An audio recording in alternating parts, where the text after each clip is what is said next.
ಚಿಕ್ಕಬಳ್ಳಾಪುರ ವಿಧಾನಸಭಾ ಕ್ಷೇತ್ರದ ಶಾಸಕ ಪ್ರದೀಪ್ ಈಶ್ವರ್ ಅವರು ರಾಜ್ಯದಾದ್ಯಂತ ಅಬ್ಬರಿಸುತ್ತಿರುವುದು ಎಲ್ಲರಿಗೂ ತಿಳಿದಿರುವ ವಿಚಾರ.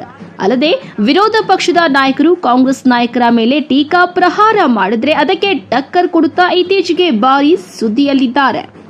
ಅಂದಹಾಗೆ ತೆಲಂಗಾಣ ರಾಜ್ಯದಲ್ಲಿ ಉಪಚುನಾವಣೆಗಳು ನಡೆಯುತ್ತಿವೆ.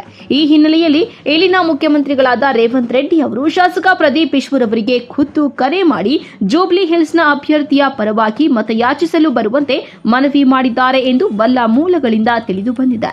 ಮನವಿಯಂತೆ ಸೋಮವಾರ ಶಾಸಕ ಪ್ರದೀಪ್ ಈಶ್ವರ್ ಅವರು ತೆಲಂಗಾಣದ ಜೂಬ್ಲಿ ಹಿಲ್ಸ್ನ ಉಪಚುನಾವಣೆಯಲ್ಲಿ ಕಾಂಗ್ರೆಸ್ ಅಭ್ಯರ್ಥಿಯಾಗಿರುವ ನವೀನ್ ಯಾದವ್ ಅವರ ಪರವಾಗಿ ಮತಯಾಚಿಸಲು ತೆರಳಿದ್ದಾರೆ. ಅಭ್ಯರ್ಥಿ ನವೀನ್ ಯಾದವ್ ಅವರು ಶಾಸಕ ಪ್ರದೀಪ್ ಈಶ್ವರ್ ಅವರನ್ನು ಆತ್ಮೀಯವಾಗಿ ಬರಮಾಡಿಕೊಂಡಿದ್ದಾರೆ. ಪ್ರಚಾರ ಕಾರ್ಯದಲ್ಲಿ ಮನೆ ಮನೆಗೂ ಭೇಟಿ ನೀಡಿ ನವೀನ್ ಯಾದವ್ ಪರ ಶಾಸಕ ಪ್ರದೀಪ್ ಈಶ್ವರ್ ಅವರು ಮತಯಾಚಿಸಿದ್ದಾರೆ. ಒಟ್ನಲ್ಲಿ ಮಾತಿನ ಮೋಡಿಕಾರನಾಗಿರುವ ರಾಜ್ಯದಲ್ಲಿ ಅಲೆ ಎಬ್ಬಿಸಿರುವ ಶಾಸಕ ಪ್ರದೀಪ್ ಈಶ್ವರ್ ತೆಲಂಗಾಣದಲ್ಲಿ ತಮ್ಮ ಖದರ್ ತೋರಿಸಲು ಮುಂದಾಗಿದ್ದಾರೆ. ಅಲ್ಲಿ ಇನ್ಯಾವ ಮೋಡಿ ಮಾಡುತ್ತಾರೋ ಕಾದು ನೋಡಬೇಕಾಗಿದೆ.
Lakshminarayan, MMTV news bureau, Chikkaballapur.